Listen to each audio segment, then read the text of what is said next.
میرے پاس چائنا کے سفیر آئے تھے اور اس نے بھی کہا کہ جماعت اسلامی کو ہم قومی اسمبلی میں موجود ممبران کی تناظر میں نہیں دیکھتے ہیں. آپ ایک بین الاقوامی اسلامی تحریک ہے، آپ ایک بہت بڑی طاقت ہے، بلکہ آپ ایک بین الاقوامی فیملی ہے.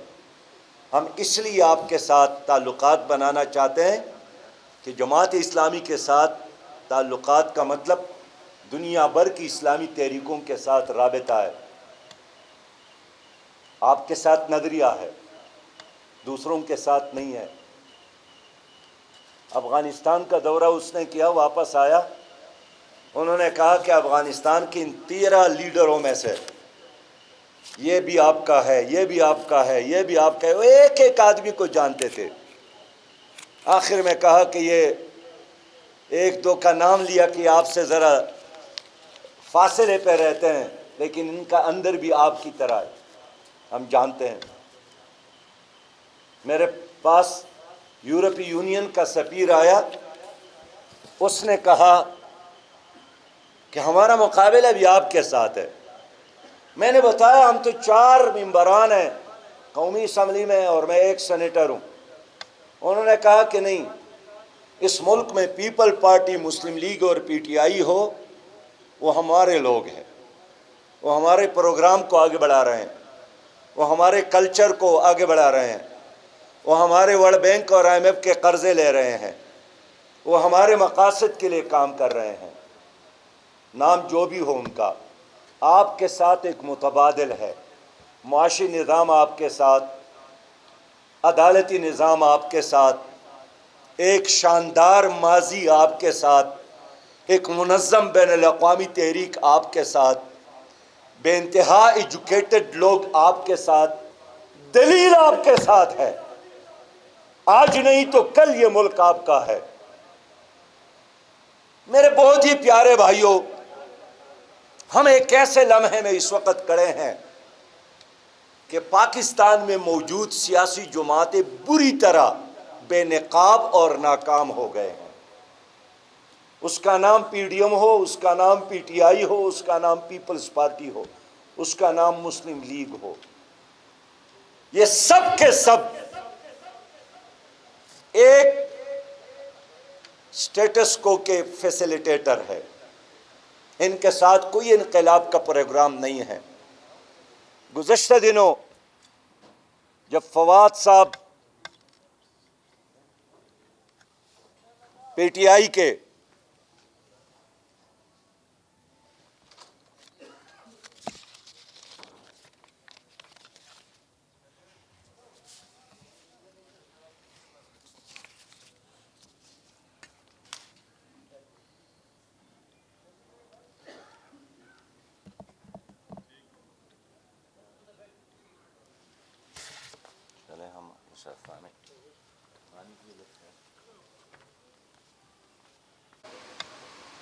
ان دنوں نے بہت سارے حلقے خالی کیے،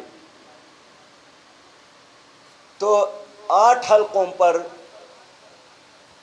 ان کا چیئرمین کھڑا تھا جناب عمران خان صاحب. 70 مزید خالی تھے،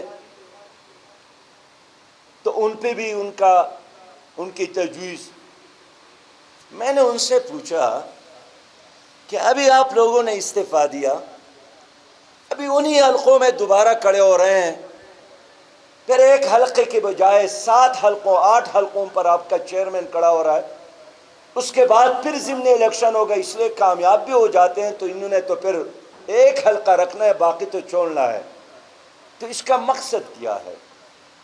انہوں نے بہت پیاری بات کی اور فرمایا کہ خان صاحب انجوائے کر رہا ہے.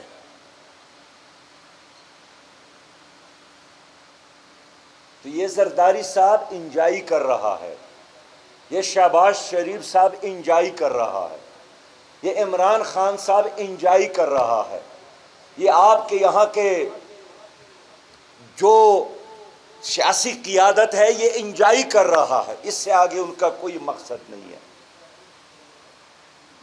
زیادہ سے زیادہ یہی زرداری کا ارمان کہ میرے بعد وزیر اعظم بن جائے بلاول صاحب،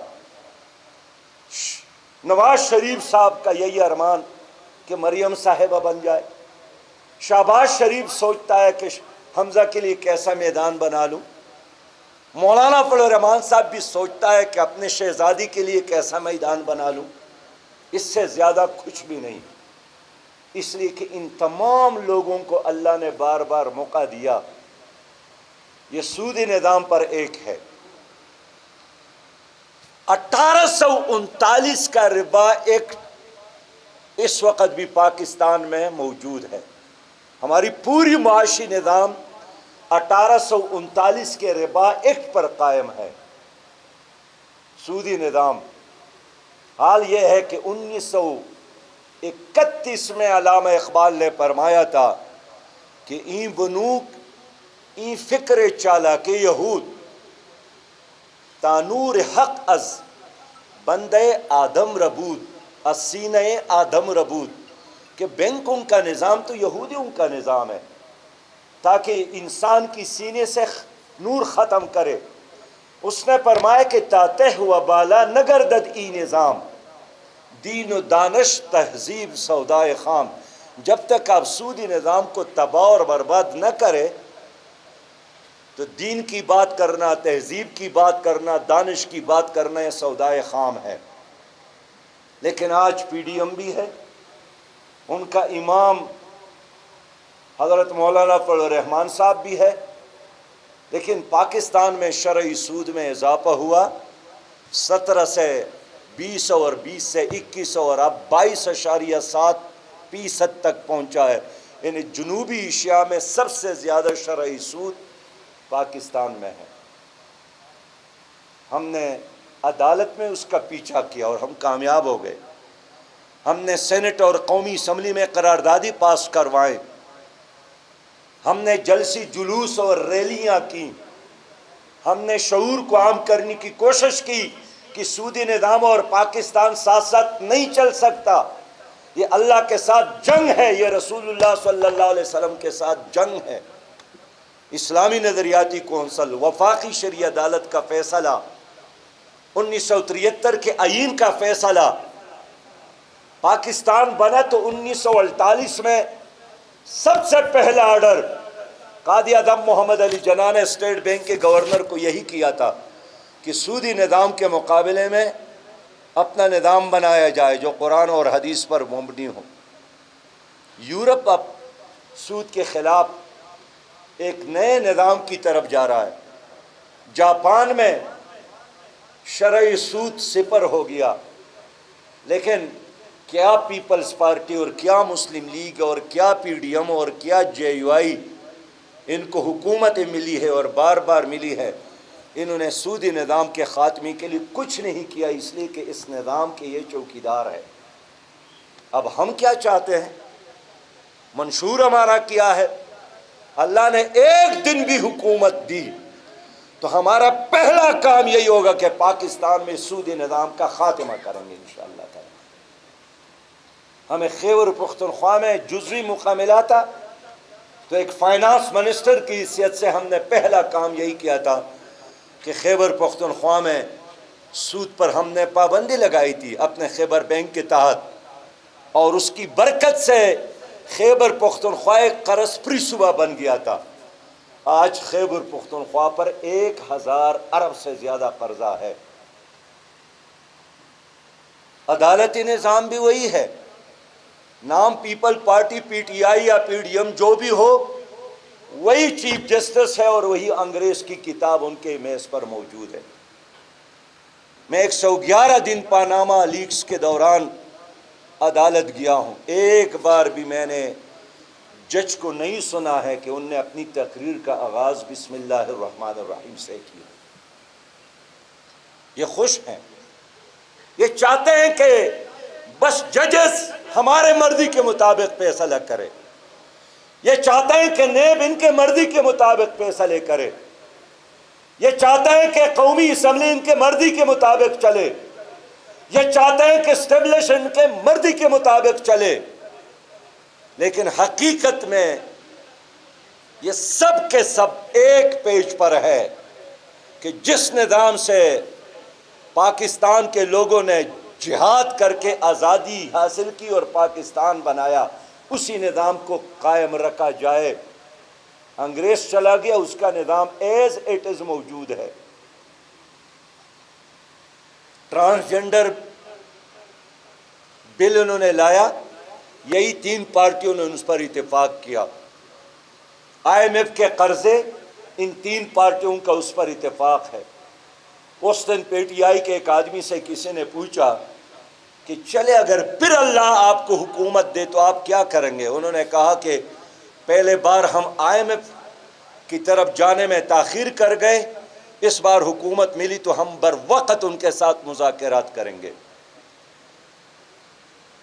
تو آج ہمیں امریکہ اور برطانیہ کی طرف سے خطرہ نہیں ہے کہ وہ اپنی فوج اور یہاں فوجی اڈا قائم کریں گے، اس لیے کہ ان لوگوں کے موجودگی میں ان کو نہ فوج لانے کی ضرورت ہے، نہ ہمارے اوپر ایٹم بم استعمال کرنے کی ضرورت ہے۔ اس ملک کی تباہی اور بربادی کے لیے یہ لوگ کافی ہے۔ انہوں نے معیشت کو بھی تباہ کیا، انہوں نے عدالتوں کو بھی تباہ کیا، انہوں نے احتساب کے اداروں کو بھی تباہ کیا، انہوں نے تعلیمی نظام کو بھی تباہ کیا، انہوں نے زراعت کو بھی تباہ کیا، انہوں نے صنعت کو بھی تباہ کیا۔ آج لوگ ہمیں تانے دے رہے ہیں کہ نیپال، بھوٹان، سری لنکا، بنگلہ دیش، افغانستان کی معیشت پاکستان سے بہتر ہے۔ کیوں؟ حال یہ ہے کہ پاکستان کے لوگ بہت ذہین لوگ ہیں۔ برطانیہ کے ایک کالج میں پروفیسر نے طلبہ سے پوچھا، ایک پاکستانی تھا، امریکی تھا، ایک رشین تھا، کہ جو ٹوتھ برش استعمال کرتے ہیں آپ تو کتنے عرصے کے لیے استعمال کرتے ہیں؟ تو امریکن نے جواب دیا کہ 1 مہینے کے لیے، پھر ہم پہنتے ہیں۔ روسی طالب علم نے کہا کہ ہم تو 2-3 مہینے استعمال کرتے ہیں پھر پہنتے ہیں۔ پاکستان نے جواب دیا کہ ہم تو کم از کم 1 سال کے لیے استعمال کرتے ہیں، اور 1 سال کے بعد پھر ہم گھر کے لوگ اس سے اپنے بالوں میں رنگ لگاتے ہیں، اور جب ان کے بال بالکل ختم ہو جاتے ہیں اور گنجا ہو جاتا ہے تو پھر اس کے ایک سرے میں سوراخ کر کے اس سے ہم زاربند ڈالنے کا کام لیتے ہیں۔ پروفیسر نے کہا کہ آپ اتنے ذہین لوگ ہیں کہ ایک ٹوتھ برش سے اتنا کام لیتے ہیں، پھر آپ غریب کیوں ہیں؟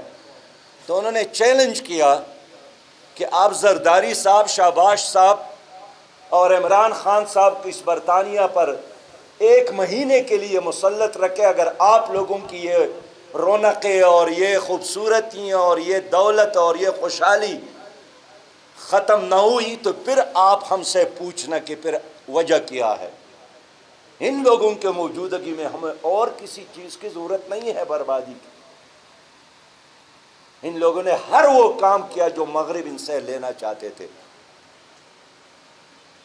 توشہ خانہ، اب دیکھیے برطانیہ جائے نا ان سے پوچھے کہ 200 سال قبل آپ کے توشہ خانے میں جو مغل بادشاہوں کی چیزیں پڑی ہیں میں وہ دیکھنا چاہتا ہوں، وہ آپ کو ملے گی۔ لیکن ہمارے توشہ خانے میں قالین کو نہیں چھوڑا، کلاشنکوف کو نہیں چھوڑا، گھڑی کو نہیں چھوڑی، قلم کو نہیں چھوڑا، گلدان کو نہیں چھوڑا، گاڑی کو نہیں چھوڑی، اور اس میں کوئی ایک آدمی نہیں ہے، سب کے سب اس میں انوالو ہے، سب کے سب اس حمام میں ننگے ہیں۔